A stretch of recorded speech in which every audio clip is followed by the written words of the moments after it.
ದೇಶದಲ್ಲಿ ಈ ಧಾರ್ಮಿಕ ಭಾವನೆಗಳು ಅತ್ಯಂತ ಗಟ್ಟಿಯಾದಂಥ ಭಾವನೆಗಳು. ಈ ನಂಬಿಕೆಗಳ ಮೇಲೆ ಭಾರತದ ಒಂದು ಅಸ್ತಿತ್ವವನ್ನು, ಸನಾತನ ಸಂಸ್ಕೃತಿಯನ್ನು ನಾವು ಗಮನಿಸ್ತಾ ಇದ್ದೀವಿ. ಇಂಥ ಸನಾತನ ಸಂಸ್ಕೃತಿಯ ಪ್ರತಿಬಿಂಬವಾಗಿ ಶೈವ ಪರಂಪರೆಯನ್ನು, ಅದರಲ್ಲಿ ಬಸವ ಧರ್ಮವನ್ನು ಈ ಭಾಗದಲ್ಲಿ ಅತ್ಯಂತ ವಿಶಿಷ್ಟವಾಗಿ ಅದನ್ನು ಆಚರಿಸುವ ಮೂಲಕವಾಗಿ ಜೀವಂತಗೊಳಿಸಿದ್ದಾರೆ. ಇಂದಿನ ಯುವಜನಾಂಗ ಹೊಸದನ್ನು ಅಪೇಕ್ಷಿಸ್ತಾ ಇದೆ, ಹೊಸದನ್ನು ನೋಡ್ತಾ ಇದೆ. ಈ ಭಕ್ತಿಯೆಡೆಗೆ ಅವರ ಮನಸ್ಥಿತಿಗಳು ಇಂದು ಕರಗ್ತಾ ಇವೆ. ಆದರೆ ಅವೆಲ್ಲವುಗಳನ್ನು ಬದಿಗೆ ಸರಿಸಿ ಭಕ್ತಿಗೆ ಒಂದು ವಿಶಿಷ್ಟ ಸ್ವರೂಪವನ್ನು ಕೊಡ್ತಕ್ಕಂತಹ ಒಂದು ನೆಲೆಯನ್ನು ನಾವು ಬಸವನ ಕುರಿಚಿಯಲ್ಲಿ ಕಾಣ್ತಾ ಇದ್ದೀವಿ. ಹಾಗಾಗಿ ಬಸವ ಭಕ್ತರ ಸುಮಾರು ಇದು ಒಂದು 6 ಗಂಟೆ ನಡೀತಕ್ಕಂಥ ಈ ಜಾತ್ರಾ ಮಹೋತ್ಸವ ಬೆಳಗಾವಿಯ ಸುತ್ತಮುತ್ತಲಿನ ಎಲ್ಲ ಜಾತ್ರೆಗಳಿಗೆ ಒಂದು ಮೆರಗನ್ನು, ಒಂದು ವೇದಿಕೆಯನ್ನು ಕಲ್ಪಿಸಿಕೊಡ್ತಾ ಇದೆ, ಒಂದು ಮೆರಗನ್ನು ನೀಡುತ್ತಾ ಇದೆ. ಇಂತಹ ಜಾತ್ರಾ ಮಹೋತ್ಸವದ ಸಂದರ್ಭದಲ್ಲಿ ನಮ್ಮ ಕರ್ನಾಟಕ ಸಂಚಾರ ನಮ್ಮ ರಾಜು ಉತ್ಸಾದ್ ಅವರು ಒಂದು ಇಲ್ಲಿ ಬಸವಣ್ಣ ಮತ್ತು ಚನ್ನಬಸವಣ್ಣ ಮತ್ತು ಅಕ್ಮಾದೇವಿ ಅಥವಾ ನೀವೇ ಪ್ರಸ್ತಾಪ ಮಾಡಿದಂತೆ ನೀಲಮ್ಮ ಅಂದರೆ ಬಸವಣ್ಣನವರ ಧರ್ಮಪತ್ನಿ ನೀಲ್ಗಂಗಾ ಮತ್ತು ಏನು ನೀಲಮ್ಮನ ಗುಡಿ ಇದೆ ಅಂತಕ್ಕಂಥ ನೀವು ಪ್ರಸ್ತಾಪ ಮಾಡ್ತೀರಿ ಇಲ್ಲಿ. ಇದೆಲ್ಲವನ್ನು ಇರಬೇಕಾದ್ರೆ ಜನರ ನಂಬಿಕೆಯಲ್ಲಿ ಏನಾದರೂ ಹೂಳಿದೆಯೋ ಅಂತ ಅನಿಸುತ್ತೋ ಅಥವಾ ಅದು ನಂಬಿಕೆನೋ? ಇಲ್ಲ, ಜನರು, ನಾನು ಒಂದು ಮಾತನ್ನು ಆರಂಭದಲ್ಲಿ ಹೇಳಿದೆ, ಬಸವಣ್ಣವರ ಕಲ್ಯಾಣ ಕ್ರಾಂತಿಯ ನಂತರ ಉಳಿವಿ ಎಡೆಗೆ ಹೋಗತಕ್ಕಂತಹ ಚನ್ನಬಸವಣ್ಣನ ಒಂದು ಪಯಣ ಏನಿತ್ತಲ್ಲ, ಆ ಸಂದರ್ಭದಲ್ಲಿ ಆ ಪ್ರಭಾವ ಉತ್ತರ ಕರ್ನಾಟಕದ ಬಹುಭಾಗದಲ್ಲಿ ಅವರು ಎಲ್ಲಿ ಸಂಚರಿಸಿದ್ರು ನಾವು MK ಹುಬ್ಬಳ್ಳಿಯಿಂದ ನಾವು ನೋಡ್ತೀವಿ, ಶರಣರ ಪಯಣವನ್ನು ನಾವು ಕಾಣ್ತೀವಿ. ಅಂದರೆ ಆ ಸುತ್ತಮುತ್ತಲಿನ ಪ್ರಭಾವ ಎಷ್ಟರ ಮಟ್ಟಿಗೆ ಗಾಢವಾಗಿ ಬಿಡ್ತು ಅಂತಂದರೆ ಅನೇಕ ಶೈವ ಯಾವುದು ಬಸವಣ್ಣ ಅವರ ಕುರಿತಂಥ ಶೈವ ಪರಂಪರೆ ಒಂದು ದೊಡ್ಡ ಪ್ರಮಾಣದಲ್ಲಿ ಬೆಳೆದು ಬಿಡ್ತು. ಒಂದು ಕಾಲಿತ್ತು, ಅರಸ ಯಾವ ಧರ್ಮವನ್ನು ಸ್ವೀಕರಿಸ್ತಾನಲ್ಲ ಆ ಧರ್ಮಕ್ಕೆ ಪ್ರಜೆಗಳೆಲ್ಲ ಕನ್ವರ್ಟ್ ಆಗಿಬಿಡ್ತಾ ಇದ್ರು.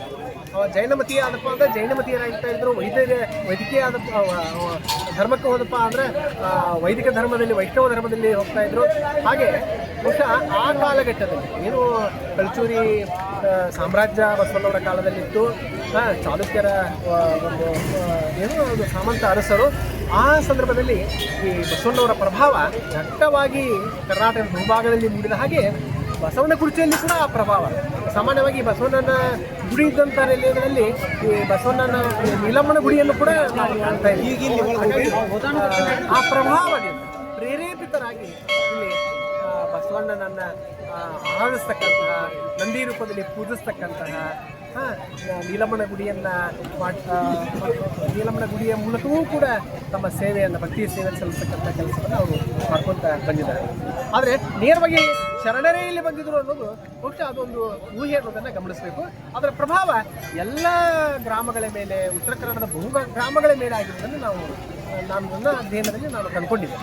ಅಷ್ಟೇ ಅಲ್ಲದೆ ಪ್ರೊಫೆಸರ್ ಶೆಟ್ಟರ್ ಅವರು, ಡಾಕ್ಟರ್ ಶೆಟ್ಟರ್ ಅವರು, ಕರ್ನಾಟಕ ವಿಶ್ವವಿದ್ಯಾಲಯ ಧಾರವಾಡ ಅವರಾಗಲಿ, ಪ್ರೊಫೆಸರ್ ರಿಪ್ಪಿ ಅವರು ಅದನ್ನೇ ಅವರು ತಮ್ಮ ಅಧ್ಯಯನದ ಇಲ್ಲಿ ಗ್ರಾಮಕ್ಕೆ ಭೇಟಿ ಕೊಟ್ಟಿದ್ದರು ಅವರು ಒಂದು ಕಾಲಘಟ್ಟದಲ್ಲಿ.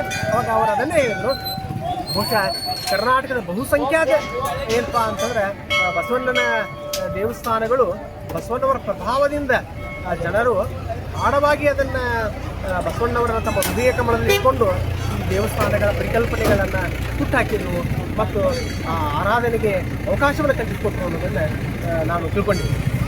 ಸರಿ, ನಿಮ್ಮ ತರ್ಕಕ್ಕೆ ನಾನು ಒಪ್ಕೊಳ್ತೀನಿ. ಯಾಕಂದ್ರೆ ಈ ಗಾಂಧಿ ಟೈಮ್ನಾಗ ಏನಪ್ಪ ಅಂದ್ರೆ ಗಾಂಧಿ ಪ್ರಭಾವಕ್ಕೆ ಒಳಗಾಕಿಟ್ಟು ಗಾಂಧಿ ಬಸ್ಮ ಅಂತಂದ್ಬಿಟ್ಟು ಇಲ್ಲೇ ಏನಪ್ಪ ಅಂದ್ರೆ MK ಹುಬ್ಬಳ್ಳಿಯಾಗ ಗಾಂಧಿ ಗುಡಿ ಅದ, ಇಲ್ಲೇ ಬೆಳಗಾವ್ದಾಗ ಗಾಂಧಿ ಗುಡಿ ಅದ. ಅದೇ ಥರ ಏನಪ್ಪ ಅಂದ್ರೆ ಇದು ಆಗಿರ್ಬೋದು, ಅಂದರೆ ಅವರೊಂದು ಸ್ಮರಣೆಯಲ್ಲಿ ಅಥವಾ ಇದಾಗಿರ್ಬೋದು, ನಿಮ್ಮದೊಂದು ತರ್ಕ.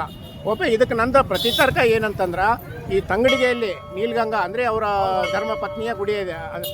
ಕೂಡಲ ಸಂಗಮದ ಪರಿಸರದಲ್ಲೇ ತಂಗಡಿಗೆ, ನದಿ ಆಚೆ ಕೂಡಲ ಸಂಗಮದ ನದಿ ಮತ್ತೊಂದು ಬದಿ ಏನಪ್ಪ ಅಂದ್ರೆ ಆ ತಂಗಡಿಗೆ ಬರ್ತದೆ. ತಂಗಡಿಗೆಯಲ್ಲಿ ನೀಲ್ಗಂಗಾ ಅವರ ಗುಡಿ ಅದ, ಸಮಾಧಿ ಅದ. ಇಲ್ಲಿ ಏನಪ್ಪ ಅಂದ್ರೆ ಇಲ್ಲಿ MK ಹುಬ್ಬಳ್ಳಿಯಲ್ಲಿ ಗಂಗಾಂಬಿಕೆಯ ದೇವಸ್ಥಾನ ಬರ್ತದೆ. ಇವೇನು ಕಾಕತಾಳೀಯನು ಅಥವಾ ಏನಪ್ಪ ಅಂದ್ರೆ ನಿಜವಾಗೂ ನಡೆದಂಥವು, ಅದು ಇತಿಹಾಸಕ್ಕೆ ಬಿಟ್ಟುಕೊಟ್ಟಿದ್ದು. ಇವೆಲ್ಲ ಸಾಕ್ಷಿಗಳು, ಜನರ ನಂಬಿಕೆಗಳು. ಯಾಕಂದರೆ ಈ ಗಂಗಾಂಬಿಕೆಯನ್ನು ನಾವು ಇದನ್ನು ಮಾಡ್ತೀವಿ, ಅಲ್ಲೇ ಐಕ ಅಂದ್ಲು ಅಂತಕ್ಕಂಥ ಒಂದು ಇದು ಅಲ್ವಾ, ಅದನ್ನು ನಾವು ನಂಬ್ತೀವಿ. ಅಂದಾಗ ಏನಪ್ಪ ಅಂದ್ರೆ ಇಲ್ಲೂ ಸಹ ಏನಪ್ಪ ಅಂದ್ರೆ ಬಸವಣ್ಣ ಮತ್ತು ಇವರು ಚನ್ನಬಸವಣ್ಣ, ಅಕ್ಮಾದೇವಿ ಬಂದು ಹೋಗಿದ್ಲು ಅನ್ನೋದು ಜನರ ನಂಬಿಕೆ. ನಂಬಿಕೆ ಬಟ್ ಇದಕ್ಕೆ ನಾವು ತರ್ಕಕ್ಕೆ ಸಾಕ್ಷ್ಯಗಳನ್ನು ಒದಗಿಸಲು ಆಗಂಗಿಲ್ಲ. ಅದು ಅಸಾಧ್ಯ. ಯಾವ ನೆಲೆಯಲ್ಲಿ ಕೂಡ ಅದನ್ನ ಹೌದಲ್ಲ. ಹಾಗೇನೇನಪ್ಪ ಅಂದ್ರೆ ಇಲ್ಲಿ ನಾವು ಜತ್ತಿ ಮಠ ಎಲ್ಲಿ ಈ ಬೆಳಗಾವಿಯ ಬುಗಾರ್ ಬೇಸಿನಲ್ಲಿರ್ತಕ್ಕಂಥ ಜತ್ತಿ ಮಠ ಅಂತ ಬರ್ತದಲ್ಲಿ, ಅದು ನಾಥಪಂಥೀಯ ಇದು. ಅಲ್ಲಿ ಶಿವಾಜಿ ಮಹಾರಾಜರ ಪುತ್ರ ಸಂಭಾಜಿ ಮಹಾರಾಜರು ಹಾರ್ಟ್ ಮಾಡ್ಕೊಂಡು ಕೇಟ ನೆಕ್ಸ್ಟ್ ಡೇ ಏನಪ್ಪ ಅಂತಂದ್ರೆ ಅವ್ರು ಗೋವಾಕ್ಕೆ ಹೋದ್ರು ಅಂತಕ್ಕಂಥ ಪ್ರತೀತಿ ಅದ. ಇವೆಲ್ಲ ಏನಪ್ಪ ಅಂದ್ರೆ ನೋಡಿದಂಥವ್ರು ಯಾರೂ ಈಗ ಜೀವಂತ ಇಲ್ಲ. ಬಟ್ ಏನು ನೋಡಿದವರು ಅದನ್ನು ಇತಿಹಾಸ ಬಿಡ್ತಾ ಹೋಗಿದ್ದಾರೆ. ಅದನ್ನು ನಾವು ನೆನಪು, ಯಾಕಂದ್ರೆ ಅನೇಕ ದಂತಕಥೆಗಳೇ ಏನಪ್ಪ ಅಂದ್ರೆ ಮುಂದೆ ಒಂದು ನಂಬಿಕೆಯೇ ಒಂದು ದಂತಕಥೆ ಆಗ್ತದೆ. ಗಾಂಧಿನೂ ಸಹ ಏನಪ್ಪ ಅಂದ್ರೆ ಮುಂದೊಂದು ಕಾಲಕ್ಕೆ ದಂತಕಥೆ ಆಗ್ಬೋದು. ಅವನು ಇಂಥ ಒಬ್ಬ ಮನುಷ್ಯ ಬದುಕಿದ್ದ ಅನ್ನೋದು ಮತ್ತೊಂದು ಯಾವುದೋ ಶತಮಾನದಾಗ ಜನ ನಂಬೋದು ಕಷ್ಟ ಆಗ್ಬೋದು. ಅದು ಒಂದು ಪೌರಾಣಿಕ ಇತಿಹಾಸದ ಕಥೆಯಾಗಿ ರೂಪ ಆಗ್ಬೋದು. ಹಾಗೆ ಇಲ್ಲೇ ಬಸವಣ್ಣ ಬಂದು ಹೋಗಿದ್ದು. ಯಾಕಂದ್ರೆ ಇದೇ ಬಸವಣ್ಣ ಯಾವ ದಿಕ್ಕಿಗೆ ಹೋದ್ರು, ಆಂಧ್ರ ಕಡೆ ಹೋದ್ರು ಅಂತ ಹೇಳ್ತಾರೆ, ಮತ್ತೊಂದು ಕಡೆ ಹೋದ್ರು ಅಂತ ಹೇಳ್ತಾರೆ, ಏನೆಲ್ಲ ಹೇಳ್ತಾರೆ. ಬಟ್ ಇಲ್ಲಿ ಜನಮಾನಸಕ್ಕೆ ಸಾಕ್ಷ್ಯ ಇಲ್ಲ, ಬಟ್ ನಂಬಿಕೆ ಅಂತ ನೀವು ಹೇಳ್ತಾ ಇದ್ದೀರ. ಅದನ್ನು ಸರಿ, ಇಲ್ಲಿ ಮತ್ತೇನು ಪುರಾವೆಗಳವ ಈ ಜಾತ್ರೆ ಇದ್ದು? ವೈವಿಧ್ಯತೆ ಅಂತಂದರೆ ನಾನು ಆರಂಭದಲ್ಲೇ ಒಂದು ಮಾತು ಹೇಳಿದೆ, ಬಹಳ ವಿಶಿಷ್ಟತೆ ಅಂತಂದರೆ ಇಲ್ಲಿ ವೀರಗಲ್ಲುಗಳು.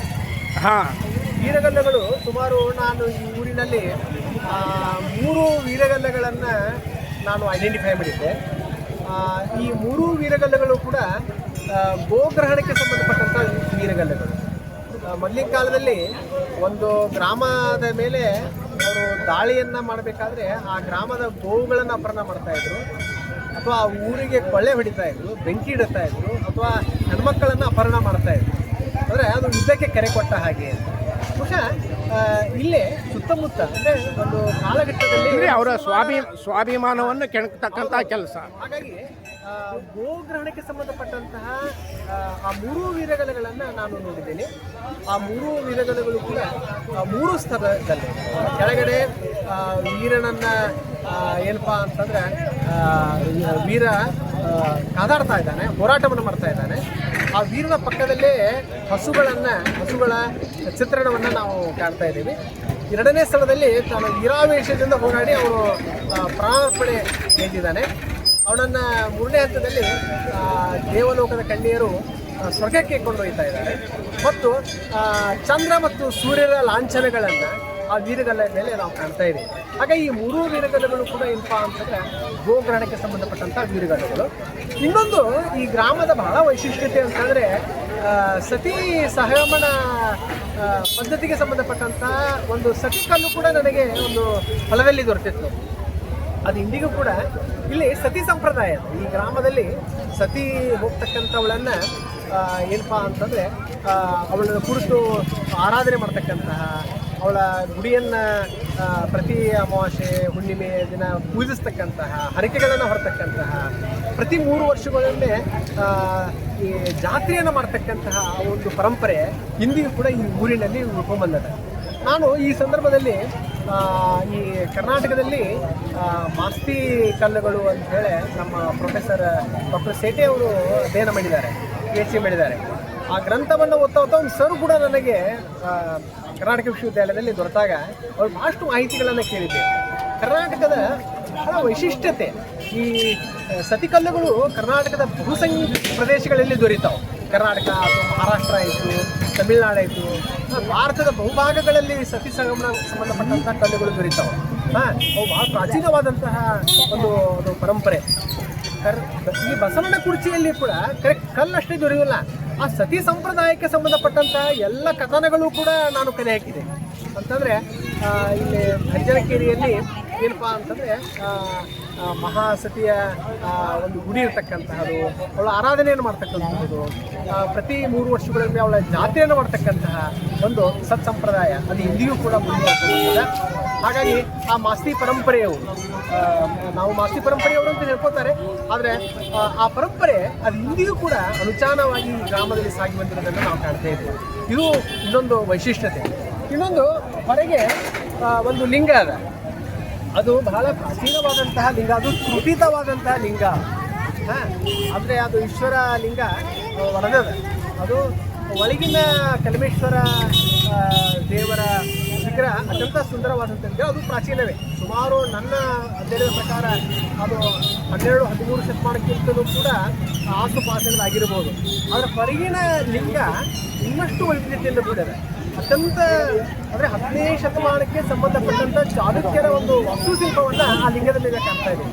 ಈ ತ್ರುಟಿತ ಅಂತ ಅಂದರೆ ಮುಕ್ಕಾದಂಥ ಲಿಂಗಗಳನ್ನು ಪೂಜೆ ಮಾಡೋದಿಲ್ಲ, ಹಾಗಾಗಿ ಅವುಗಳನ್ನು ಹೊರಗಿಡ್ತಾರೆ. ಹಾಗೇ ಹೊರಗಿಟ್ಟಿರ್ತಾರೆ.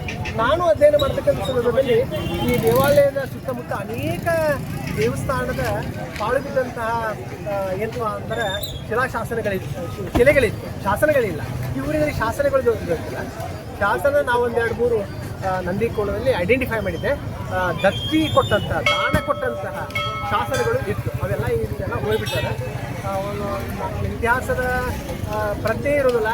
ಹಾಗಾಗಿ ನಮ್ಮಲ್ಲೆಲ್ಲ ಏನು ಮಾಡಿಬಿಡ್ತಾರೆ, ಎಣ್ಣೆಗಳನ್ನು ಸುರಿದು ಅವುಗಳನ್ನು ಸ್ವಲ್ಪ ಗಾಳಿ ಮಾಡಿಬಿಡ್ತಾರೆ. ಎಣ್ಣೆಗಳನ್ನು ಅಲ್ಲಿ ಕುಂಕುಮವನ್ನು, ಬಂಡಾರವನ್ನು ಹಾಕಿ.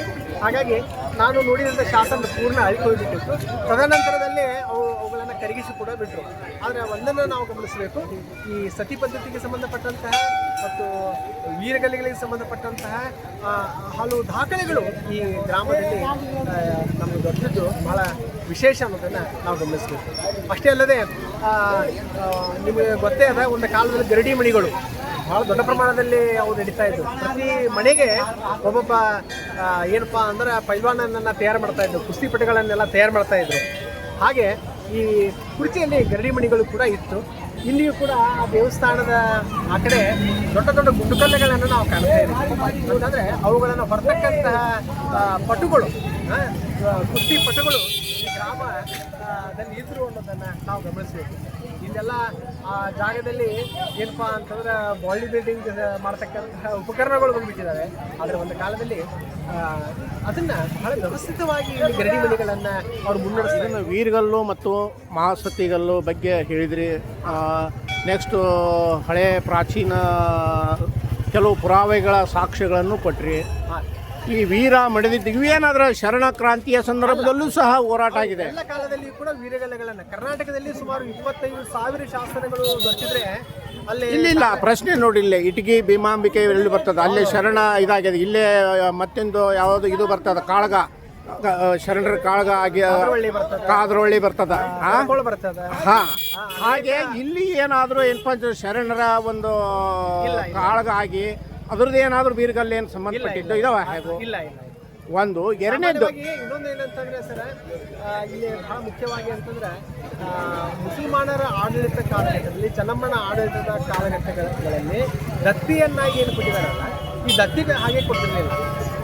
ಆ ಗ್ರಾಮದಲ್ಲಿ ಹೋರಾಟ ಮಾಡಿದಂತಹ ವೀರರ ಸ್ಮರಣೆಗಾಗಿ ಮತ್ತು ದೇವಸ್ಥಾನಕ್ಕಾಗಿ ಅವೆಲ್ಲಗಳನ್ನು ಉಂಬಳಿಯಾಗಿ ಬಿಡ್ತಾ ಇದ್ರು. ಮತ್ತು ಇಲ್ಲಿ ದೇವಸ್ಥಾನಕ್ಕೆ ಬಿಟ್ಟಂಥ ಉಂಬಳಿಗಳು. ಹಾಗಾಗಿ ವೀರಗಲ್ಲುಗಳನ್ನು ಆ ಗ್ರಾಮದ ಸೈನಿಕರು ಹೋರಾಟ ಎಲ್ಲೋ ಮಾಡಿದ್ರು ಕೂಡ ಅವುಗಳನ್ನು ಸಾರ್ವಜನಿಕ ಅಂತ ದೇವಸ್ಥಾನದ ಸುತ್ತಮುತ್ತ ಅವುಗಳನ್ನು ನೆಡ್ತಾ ಇದ್ರು. ವೀರಗಲ್ಲ ಜನರು ಪ್ರತಿನಿತ್ಯ ನೋಡಿ ಆ ವೀರನ ಗುಣಗಾನವನ್ನು, ಆ ವೀರತ್ವ ನಿಮ್ಮ ಒಳಗೂ ಬರಲಿ ಅಂತೇಳಿ ಮುಂದೆ ಜನಾಂಗಕ್ಕೆ ಅದೊಂದು ಪ್ರೇರಣಾದಾಯಕಿ ಇರ್ತಾ ಇತ್ತು. ಆದರೆ ಇವು ಶರಣರ ಕಾಲಘಟ್ಟದಲ್ಲಿ ಮಾಡಿದಂಥ ಯುದ್ಧಗಳ ವೀರಗಲ್ಲುಗಳು ಅಲ್ಲ, ಇವು ಗೋಗ್ರಹಣಕ್ಕೆ ಸಂಬಂಧಪಟ್ಟಂಥ ವೀರಗಲ್ಲುಗಳು ಅನ್ನೋದನ್ನು ನಾವು. ಬಟ್ ಎಲ್ಲ ಕಾಲದ ಅರಸರು, ಅದು ಮುಸಲ್ಮಾನ ಅರಸ ಇರ್ಬೋದು ಅಥವಾ ಯಾವುದೇ ರಟ್ಟ ಜೈನ ಅರಸ ಇರ್ಬೋದು ಅಥವಾ ಲಿಂಗಾಯತ ಅರಸ ಅಂದರೆ ಚೆನ್ನಮ್ಮ ಬರ್ಬೋದು, ರಟ್ಟರು ಬರ್ಬೋದು, ಮುಸ್ಲಿಮು. ಯಾಕಂದರೆ ಬೆಳಗಾವಿ ಮೇನು ಬಹುತೇಕ ಧರ್ಮೀಯ ವಿಜಯನಗರ ಇವರು ಆಳಿದ್ದಾರೆ. ಬಹುತೇಕರು ಏನಪ್ಪ ಅಂದ್ರೆ ಮೊಘಲ್ ಆಡಳಿತ ಆಗಿದೆ, ಎಲ್ಲರದಾಗಿದೆ. ಎಲ್ಲ ಕಾಲದಲ್ಲೂ ಇದು ಸಂರಕ್ಷಿತವಾಗಿದೆ. ಎಲ್ಲ ಧರ್ಮದ ರಾಜರು ಇದಕ್ಕೆ ದತ್ತಿಯನ್ನು ಆ ಕಾಲಮಾನಕ್ಕೆ ಕೊಟ್ಟಿದ್ದಾರೆ. ಸಂರಕ್ಷಣೆಯ ಜೊತೆಗೆ ದತ್ತಿಯನ್ನು ಕೊಟ್ಟಿದ್ದಾರೆ. ಅಂದರೆ ಇದು ಬಹಳ ಪ್ರಭಾವಿ ಇರ್ತಕ್ಕಂತಹ ದೇವಸ್ಥಾನ ಅನ್ನೋದು ನಿಮ್ಮ ಭಾವನೆ ಮತ್ತು ಜನರ ನಂಬಿಕೆ. ಈ ಬಸವನ ಕುಡಿಸಿ ಇದಕ್ಕೂ ಮೊದಲು ಅಂದರೆ ಇಲ್ಲಿಂದ ಈಗ ಸದ್ಯಕ್ಕಿರೋ ಬಸವನ ಕುಡಿಸಿ ಬೆಳಗಾವಿ ಹೊರವಲಯದಲ್ಲಿದೆ, 5 ಕಿಲೋಮೀಟರ್ ವ್ಯಾಪ್ತಿಯಲ್ಲಿದೆ, ಬೆಳಗಾವಿ ಮಹಾನಗರ ಪಾಲಿಕೆ ವ್ಯಾಪ್ತಿಯಲ್ಲಿದೆ. ಈ ಬಸವನ ಕುಡಿಸಿ ಈಗ ಸದ್ಯಕ್ಕೆ ಇಲ್ಲಿಂದ ಮತ್ತೆ ಒಂದು 2-3 ಕಿಲೋಮೀಟರ್ ದೂರದಲ್ಲಿರ್ತಕ್ಕಂತಹ ಈ ದೇವರಾಜ ಅರಸು ಕಾಲನಿ, ಅಂದರೆ ದೇವರಾಜ ಅರಸು ಕಾಲನಿ ಮೇಲಿರ್ತಕ್ಕಂಥ ಬೆಟ್ಟದ ಮೇಲೆ ಇತ್ತು. ನಂತರ ಬಸವಣ್ಣ ಇಲ್ಲಿ ಇದಾಗಿದ್ದಕ್ಕಾಗಿ ಅದು ಇಲ್ಲಿಗೆ ಸ್ಥಳಾಂತರ ಆಯಿತು ಅಂತಕ್ಕಂಥದ್ದು ಜನರ ನಂಬಿಕೆ. ನಿಮ್ಮ ಸಂಶೋಧನೆ ಏನು ಹೇಳ್ತದೆ ಇದಕ್ಕೆ? ಇಲ್ಲಿಯೂ ಕೂಡ ದೇವರಾಜ ಕಾಲನಿಯಲ್ಲಿ ಗುಡಿ ತಡಿ ಅಂತೇಳಿ ಬಹುಶಃ ಒಂದು ಕಾಲಘಟ್ಟದಲ್ಲಿ ಬಸವಣ್ಣ ಇಲ್ಲಿ ನೆಲೆಸಿದ್ದ ಅಂತೇಳಿ ಆ ಪೂಜೆ ಮಾಡ್ತಕ್ಕಂಥ ಒಂದು ಗುಡ್ಡಿ ತಡಿ ಅಂತೇಳಿ ಒಂದು ಸ್ಥಳವನ್ನು ಪೂಜೆ ಮಾಡ್ತಾರೆ. ಅದು ಇಂದಿಯೂ ಕೂಡ ಅದ. ಎಲ್ಲಿ? ಅಲ್ಲಿ ದೇವರಾಜ ಅರಸು ಕಾಲನಿಯಲ್ಲಿ ಮೂಲ ಸ್ಥಳ ಅದು ಅಂತಕ್ಕಂಥ ಸ್ಥಳ ಅಂತೇಳಿ ನನಗೂ ಕೂಡ ಹಿರಿಯರು ಬಹಳಷ್ಟು ಮಾಹಿತಿಯನ್ನು ಕೊಟ್ಟಿದ್ರು. ಆದರೆ ಅಲ್ಲಿ ಕುರುಹುಗಳು ಯಾವುದು ಗೊತ್ತಿಲ್ಲ, ಹಾಂ ಯಾವುದೇ ಕುರುಹುಗಳು ಗೊತ್ತಿಲ್ಲ. ಆದರೆ ಏನಪ್ಪ ಅಂತಂದರೆ ಈ ಸೀಮೆ ದೇವರ ಪೂಜೆ ಆಗ್ತದೆ. ಪ್ರತಿ ನಾವು ಬನ್ನಿ ಮುಡಿತೇವಲ್ರಿ ಸರ್, ಆ ಸಮಯದಲ್ಲಿ ಸೀಮೆ ದೇವತೆ ಪೂಜೆ ಆಗ್ತದೆ. ಸೀಮಾದೇವರು ಸೀಮಾಲಂಘನ ಆಗ್ತದೆ. ಹಾಂ ಅದು ಓಕೆ, ಅದು ಬಸವನ ಕುರ್ಚಿಯ ಸೀಮಾದೇವರು ಇರ್ಬೋದು ಬಟ್ ಬಸವನ ಕುರ್ಚಿ ಅಲ್ಲೇ ಇತ್ತು ಮೊದಲಂತೇನಿಲ್ಲ. ಇಲ್ಲ ಇಲ್ಲ ಇಲ್ಲ, ಯಾಕಂದ್ರೆ ಇದಕ್ಕೆ ಹೆಸರೇ ಕೊಟ್ಬಿಟ್ಟಿದ್ದಾರೆ ಕುರ್ಚಿ ಅಂತೆ. ಕುಡತೆ ಮೂಲ ಹೆಸರು ಏನಪ್ಪಾ ಅಂದ್ರೆ ಕುಡತೆ ಅಂದ್ರೆ ಬೊಗಸೆ ಆಕಾರದಲ್ಲಿರ್ತಕ್ಕಂತಹ ಒಂದು ವೈವಿಧ್ಯತೆ. ಇಲ್ಲಿ ಬಹಳ ನೈಸರ್ಗಿಕವಾಗಿ ಒಂದು ಕಳಸಗೆರೆ, ದೇವರಾಜ ಕಾಲನಿ ಇರತಕ್ಕಂಥ ಒಂದು ಕೆರೆ, ಇವುಗಳನ್ನು ನೋಡಿದಾಗ ಮತ್ತು ಇಲ್ಲಿ ಊರೊಳಗೂ ಒಂದು ದೊಡ್ಡ ಕೆರೆ ಇತ್ತು, ಇನ್ನು ಅದೆಲ್ಲ ಮುಚ್ಚೋಗ್ಬಿಟ್ಟದ. ಇದನ್ನು ಡೆವಲಪ್ಮೆಂಟ್ ಮಾಡಿದ್ದಾರೆ. ಅಂದ್ರೆ ಪ್ರಾಕೃತಿಕವಾಗಿ ಇದು ಬಹಳ ಇಳಿಜಾರವಾದಂಥ ಪ್ರದೇಶ. ಬಸವಣ್ಣನ ಗುಡಿ ಯಾಕೆ ಇದು ಚಪ್ಪಡಿ ಕಲ್ಲು ಮೇಲೆದ ಅಂತಂದರೆ ಮಳೆಗಾಲದಲ್ಲಿ ನೀರು ಭಾಳ ಬರ್ತಾ ಇತ್ತು. ಸುಮಾರು ಇಲ್ಲಿವರೆಗೆ ನೀರು ಬರ್ತಾ ಇತ್ತು ಒಂದು ಕಾಲಘಟ್ಟದಲ್ಲಿ. ಈಗೆಲ್ಲ ಅದು ರೋಡ್ ಆಗಿ ಬಸವಣ್ಣನ ದೇವಸ್ಥಾನ ಏನಾಗ್ಬಿಟ್ಟದಪ್ಪ ಅಂತಂದರೆ ಕೆಳಗೆ ಆ ಕಲ್ಲುಗಳ ನೀವು ನೋಡ್ತಾ ಇದ್ದೀರಿ, ಭಾಳ ಕೆಳಗೆ ಬಂದುಬಿಟ್ಟದೆ. ನನಗೆ ಹಿರಿಯರು ಹೇಳ್ತಾ ಇದ್ರು, ಸರ್ ನಾವು ಜಿಗಿದು ಕುಂಬರ್ತಾ ಇದ್ವಿ ಕಟ್ಟಿ ಮೇಲೆ ಅಂತ. ಭಾಳ ಹೈಟ್ ಮೇಲೆ ಇತ್ತು ಈ ದೇವಸ್ಥಾನ ಅಥವಾ ಆ ದೇವಸ್ಥಾನ, ಎರಡು ಹೈಟ್ ಮೇಲೆ ಇತ್ತು. ಹಾಗಾಗಿ ನೀರು ಭಾಳ ತುಂಬಿಕೊಳ್ತಾ ಇತ್ತು, ನೀರು ಭಾಳ ಬರ್ತಾ ಇತ್ತು.